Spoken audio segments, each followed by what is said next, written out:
አሰርታበታለች መሰለኝ እንደዚህ በቃ እሷማ አስሬ ነው ብር የምትጠይቀው ምናምን በ100,000 በ200,000 ደረጃ ነው እሱ ራሱ የሚሰጣት። ኧረ እባክሽ ቃላን ይሰጣታል አልኩ ለእኔ ራሱ ትታርፋለች በቃ ይሰጣታል። የማኔ ነው ጥፍሯ ነው። እኔ የምለው አዩ አስተሳሰቧ እኮ ገና አስተያየቷ ምናምን ሳይድን እየሸወደችው እንደሆነ በጣም ያስታውቃል። ሲጀመርም እሞታለሁ ብላ አስገድዳ ምን እንዳለው አውቃ ነው ያገባችው ሲጀመርም ማለት ነው። እና ሶምያ እርግጠኛ ነኝ ሳይድ የሚያስበው አዩ ትቀየራለች ነው። መቼም አትቀየርም መቼም ማለት ነው። እና እኔ እንጃ ሶምያ እንደነገርኳችሁ እንግዲህ ሰይድን የራሷ ብቻ ነው ማድረግ የምትፈልገው። እንግዲህ ሶምያም እንዳያቸዋት በጣም ተበሳጭታለች። እንትኗ ይናገራል። በዛ ላይ ለሷ ሳይሆን ደግሞ ለልጆቿ በጣም ነው የሚያስፈራው። ልጅቷ በጣም የምታስፈራ ልጅ ናት። እንዳልኳችሁ እንግዲህ አዩ የዛን ጊዜ ሶምያ ቤቷ እንደመጣ ጥሩ ነገር ብታስብ ጥሩ ነገር ብታወራ ሰይድ አይፈልጋትም፣ እኔ እንደዚህ ነው የእሷ ልጆችን ያልፈልግም፣ እኔ ራሴ ይወልዳለሁ እንደዚህ ምናምን በቃ በጣጥፍ ሶምዬ ዝክን ያክል አጨክንም በሰይድ ምንም ቢሆን ማለት ነው። የልጆቹ አባት ስለሆነ አስባችሁታል። ጎንደር ራሱ የሄደ ጊዜ እንዴት እንደተጨነቀች የሆነ ነገር ማለት የሰው ልጅ አዩ የሆነ ወደ ዘረኝነት ያስከዳታል። ግን እንደዛ አይደለም አሁን ያለበት ጊዜው ሰዓቱ ደስ ስለማይል።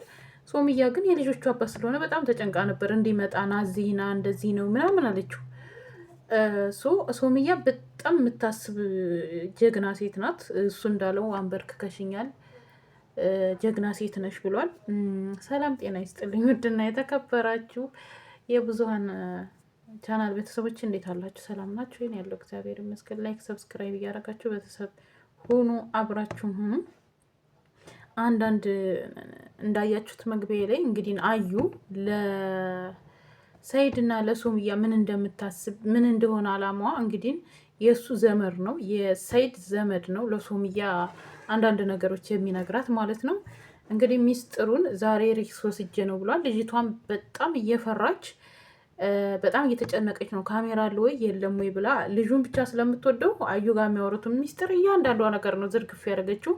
እስኪ እንየውና እንመለስ እና ነግበን የትላላችሁ እንዴትስ ወደዛ ወደ ተመልሳ ሀገር ይኖራለሁ ብላ እቃዋን ሸጣ ተመልሳ ወደ ስደት የተመለሰችበት ምክንያት ምንድን ነው የሚለውን አብረን እንየው።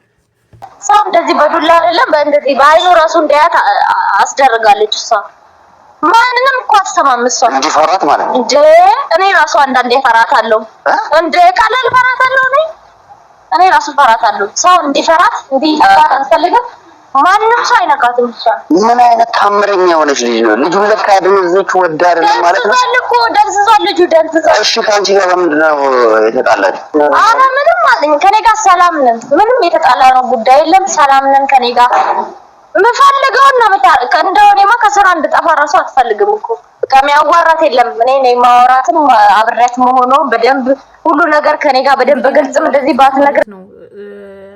ሶምያ አዩ ሶምያ ባትገባ ይሻላታል። ብትታረቅ በመርዝ ነው ህይወቷን ለማጣት ካልፈለገ በስተቀር መግባት የለባትም። ሶምያ ልጅቷ በጣም ከማትባለው በላይ እንትን ናት። የሆነ ደግሞ የሆነ አምልኮ ነገር ትጠቀማለች። ልጁን የሆነ ነገር አድርገዋለች። በቃ እሺ ወዴት አቤት ነው እሷ በሚለው አይደለም ለእሷ ቀርቶ ለእኔ ታርፋኛለች።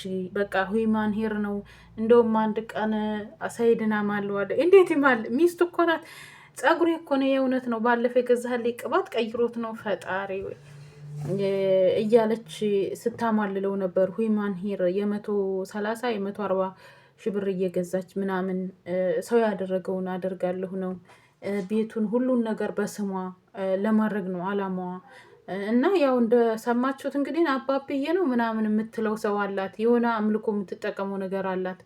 ልጁ በቃ የእሷና የእሷ ብቻ ነው ማለት እኔ እኮ ነግሬያችኋለሁ። በቃ እኔ ደስተው ነው ምናምን የዛን ጊዜ የወደቀች ጊዜ አይታችሁ ከሆነ የወደቀችበትን ፓርት ማለት ነው አይታችሁት ከሆነ ከደስታ ብዛት ነው አለች። የውሸቷ ውሸት እንግዲህ ጓደኛ የወለደች ጊዜ እኮ ደስ ብሎ ወድቅ ያለው እንደውም ልጁ አንተ ቆየንም ፓርት ማለት ነው። በደስታ ፌንት የሚለቅሱ አታውቅም እንዴ? በደስታ እና ሱመያ እስቴ በደስታ ፌንት ትለቂያለሽ? እኔ ጓደኛዬ ወልዳ ራሱ ደስ ብሎኛል። ለምን ደስ ብሎኝ ፌንት ነቀልኩት? ለምን ትለቂያለሽ? ልጁ አንተን ይመስላል። ምን ደስ ብሎ ፌንት ነቀ እንዴ? አንቺ ሴትዮ ግን ጤነኛ ነሽ? አዩ ግን ጤነኛ ነሽ ወይስ ላስመርምርሽ? አሁን ሳባ ሰይድ እሱ 3ኛ 4ኛ ሚስት በሙስሊም እስከ 4 ነው መሰለኝ የሚፈቀደው አይደል ነው። ግን ሁሉንም በአንድ አይኔው ለሁሉ የምታደርጉት ለዛችኛው አርጋችሁ ለዚችኛዋ ነው የሚለው። ሆኖም ግን እኔ አላቅም ይቅርታ አድርጉልኝና ሆኖም ግን አዩ እንኳን 3ኛና 4ኛ ሚስት የመጀመሪያ ሚስቱ የልጆቹ እናት የሆነችውንም የለፋችበት የደከመችበትን ለእኔ መደረግ አለበት በስሜ መሆን አለበት ስትል እዚህ ጋር ሰይድ ራሱ ማቆም ነበረበት። በእርግጥ ያን ቤት እንትን አላለም፣ በግሉ ነው ሌላ እንትን ያለላት ማንም። ምክንያቱም አብረው ጥረው ግረው የለፋችበት የሱመያ ድካሟ ነው። ደክማለች፣ የደከመችበት ነው። ይሄ ማለት ደግሞ የሱመያ የደከመችበት በቃ ለልጆቹ ይሆናል። እሷ አሁን ጀምራ ነው የሰራችው። እንደ ሱመያ መልፋት አለባት መድከም አለባት ብዬ ነው የማስበው። እና ያው አንዳንዴ ሰይድን አስተሳሰቡ ማለት ነው ጥሩ ልጅ ነው። እኛ ስናውቀው ድሮ ጀምሮ ነው የሶሻል ሚዲያ ተጠቃሚ ነው። ግን ይሆናል አይደለ ሰውንም መግፋት አይፈልግም። ሲጀመር ልጅቷ ያው መርዝ ጠጣለው ምናምን ብለው ነው በዛ ምክንያት በፕራንክ ምክንያት ነው እዚህ ጋብቻ ድረስ የተደረሰው ማለት ነው። ሆኖም ግን ልጅቷ የእሷና የእሷ ብቻ ነው እንጂ ሰይድ ወደ ሌላ ቦታ እንዲሄድ በጭራሽ አትፈልግም። እንግዲህ ሱመያም እንዳያችኋት ተመልሳ ሰንዓ ነው ማነው የሚሉት የመን ገብታለች። ምክንያቱም እዛ የእነሱንም እንደ ስራ አርጌ እሰራለሁ ብዬ ነበር ያሰብኩት ጠቅልል የገባሁት ወደ ሀገሬ። ግን ሳስበው እነሱ በዚህ ወጡ በዚህ ገቡ። በዛ ላይ ደግሞ ኢትዮጵያ ውስጥ ተቀምጬ አዩ እስስት ናት እንዳትገኝ አርጋ ይሄን ጊዜ እኮ በጎን እያስፈለገች ይሆናል። ታውቃላችሁ አይደለ? አንደኛ ለልጆቿ ትሰጋለች፣ እንደፈለገች አትሆንም። ግን እዛ ቢያንስ አዩ የለችም፣ ማንንም እንትን አትልም። ዘና ብላ ትኖራለች። ዘና ብላ ሰው ቤትም ቢሆን ሰርታ ተመላላሽ ልጆቿን ታሳድጋለች። ገባችሁ አይደል? ኢትዮጵያ ላይ ግን ሰይድ ደግሞ ሱመያን የልጆቹና መታረቅ ይፈልጋል። አዩ ግን አትፈልግም፣ በጭራሽ አትፈልግም። እና አዩ ልቦና ይስጥሽ ነው የሰው ትዳር አፋተሽ የሰው እንትን። በዛ ላይ ደግሞ ልጁን እንደው ባትጫወትበት። አንዳንዴ ሰይድም ነቃ ቢለላለሁኝ። አሁን እንግዲህ ዘመዱ እንዳለው ለጓደኛዋ ሚስጥር እንዳወራቻት ከሆነ የማትሄድበት እንደዚች አይነቷ በህይወታችሁ ውስጥ አታስፈልግም ብዬ ነው እኔ የማስበው ማለት ነው። ሌላው ደግሞ እንግዲህ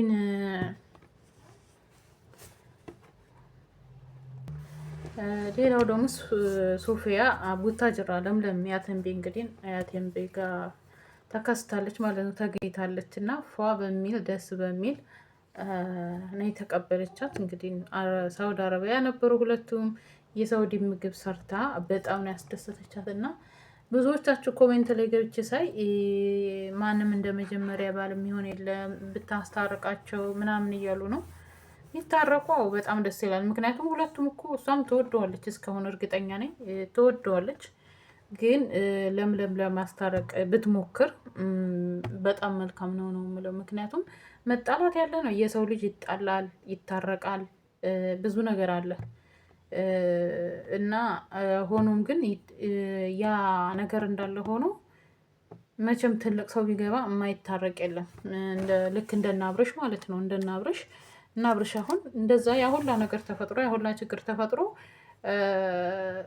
አባቱ ሲመጡ ነው የታረቁት ማለት ነው። እና እነሱም እንደዛ ትልቅ ሰው ገብቶ ህይወታቸውን አስተካክለው ወደ ነበረበት እንትን ብለው የራሳቸውን ላይፍ ቢኖሩ አሪፍ ነው እላለሁ ቢታረቁ። እና እንግዲህ ያተንቤ ብዙ ጊዜ ብዙ ዩቱበሮች የወሎ ልጆች በብዛት ሄደዋል፣ ብዙ ልጆች ሄደዋል። እንግዳ በመቀበል ታዋቂ ናት ማለት ነው። ፏፈሽ አርጋ ነው ኢቨን ቤተሰቦቿ ቤት ሆና እንኳን ቤቷ ቤተሰቦቿ ቤት ሆና በደንብ አርጋ ተዘጋጅታ ምናምን ነው የምትቀበለው። እና በጣም ደስ ብሏታል። ሶፊ ራሱ ስታያ ገና ፈገግ ነው ያለችው ማለት ነው። እና በጣም ደስ ብሏታል እንዳያችሁት ማለት ነው። ለማንኛውም ግን ማለት ነው ውዶቼ ሱመያ እንኳንም ተመለሰች ነው የምለው። ምክንያቱም እንዴ ከህይወታችሁ የሚበልጥ የለም። ልጅቷ በጣም አደገኛ፣ በተለይ አምልኮ ነገር የምትልከሰከስ ከሆነ በጣም ከባድ ነው። ገባችሁ አይደለ? ማለት ልጅቷ ስታወራ አባብዬ ምናምን ትላለች፣ ልጁን አስረዋለች ምናምን እያለች ነው እያወራች ያለችው እና በጣም ከባድ ነው። እንደዚ አይነት ነገር ካለ በጣም ይከብዳል። በጣም ነውር ነው እንደው ከፈጣሪ ውጪ እንትን ማለት ነው። መጨረሻው አያምርም። ግን እንደዚህ አሁን ላይ እንደዚህ የምታረግ ከሆነ እንደዚህ አይነት ሰው መጨረሻው ራሱ መውደቂያው ራሱ አያምርም ነው የምለው። ሶምያ እንግዲህ እግዚአብሔር አለሽ ልጆችሽን ያሳደግልሽ ነው የምለው። እግዚአብሔር ካለ እግዚአብሔር ከፈቀደ ትገናኙና ወይ አንድ ላይ ትሆናላችሁ። እንግዲህ ወይ ሳሚ እንግዲህ ጓደኞቿን ብዙ ጊዜ ሚስጥሩን እናወጣዋለን፣ ሰይድን እንዴት ብለሽ እንዳገኘሽው እናውቃለን ምናምን እያሏን ነው። ወይ ይህን ነገር ሚስጥር የሚያውቁት ሊሆን ይችላል። ስለዚህ እግዚአብሔር ደግሞ አንድ ቀን አንቺ ዱአ አድርጊ፣ ዱአ ታረግሽ፣ እውነቱ ይወጣል፣ እውነቱ ይጋለጣል። ያው ግን ሶምያን ማደንቀን ነገር ማለት ነው የልጆቹ አባት ስለሆነ እንደዚህ ነው፣ ከጀርባ ብዙ ነገር አለ ትላችኋለች እንጂ ይሄ እንደዚህ ነው ይሄ እንደዚህ ነው ብላ አወጣ አንድም ቀን አታውቅም። እና በጣም ደስ የምትለይ ልጅ ከምንም በላይ ምክንያቱም የባሏን የልጆቿን አባት እንትን ፕራይቬሲ በጣም ነው የምትጠብቀው እና በጣም ጀግና ሴት ናት። ትችያለሽ፣ የማያልፍ ነገር የለም ያልፋል። ሶምያዬ አይዞሽ በርቺ፣ እግዚአብሔር ከአንቺ ጋር ይሁን ነው የምለው። እንደዚህ አይነት ነገር አያጋጥማችሁ። እንደዚህ አይነት ነገር ለፍታችሁ ደክማችሁ በማረፊያችሁ ሌላ እንደገና ፈተና ሲመጣ በጣም ይከብዳልና እግዚአብሔር አምላክ ከእንደዚህ አይነት እግዚአብሔር ይጠብቀን ነው የሚለው። ወዳችኋለሁ። ሰላማችሁ ዝት ይበል።